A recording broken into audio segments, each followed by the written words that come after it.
Okay, one of the most important things we need to know is when we're learning about a new robot are its main components, what the components are composed of. So we usually divide this in three main parts: the controller, the teach pendant or smart pendant, also called TP, flex pendant, or similar names depending on the manufacturer. These are names given to the robot's online programming interface. So it's common to hear terms like grab the TP, flex pendant, or smart pendant, for example. Each manufacturer has its own specific name for the online programmable interface.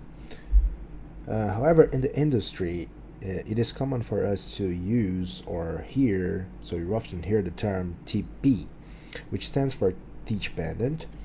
So it's common to hear phrases like grab the TP, let's program the TP, get the TP for robot 1, for robot 2. So let's dive in. So first we have the controller. For example, in the case of the robot controller, here's an example.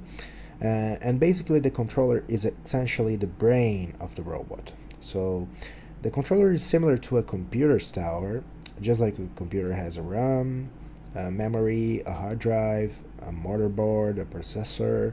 The controller contains similar components like a logic board, a CPU, memory modules, the drives, and all the power modules, for example, to control motors and actuators and everything that's part of the manipulator. It also includes safety systems and any additional technology package that might be installed in your robot options. So, in short, the controller is like the computer tower that houses all the necessary components to run the robot. Okay. Um, Another interesting point is that the KUKA controller runs currently on Windows, so it's a Windows-based system, and newer versions even use Windows 10 or 11. But there's a future project to replace the Windows-based system with a platform like Linux, eliminating the need for Windows licensing, and this would reduce significant costs because you may have hundreds of robots in a line. So, in summary, a controller houses the robot's brain. And next, we have the Teach Pendant, which is the online programming interface. This is where you program the movements and perform other tasks. We'll explore all the functions in detail later. And finally, we have the manipulator, which is the robot itself. So their three main parts are the robot controller, the teach pendant, and the manipulator.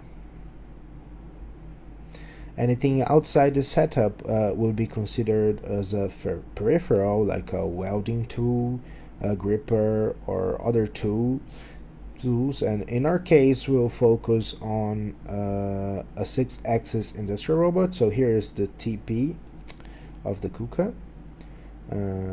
We can see where we can create or interface with the robot, create the movements, the programming, the logics.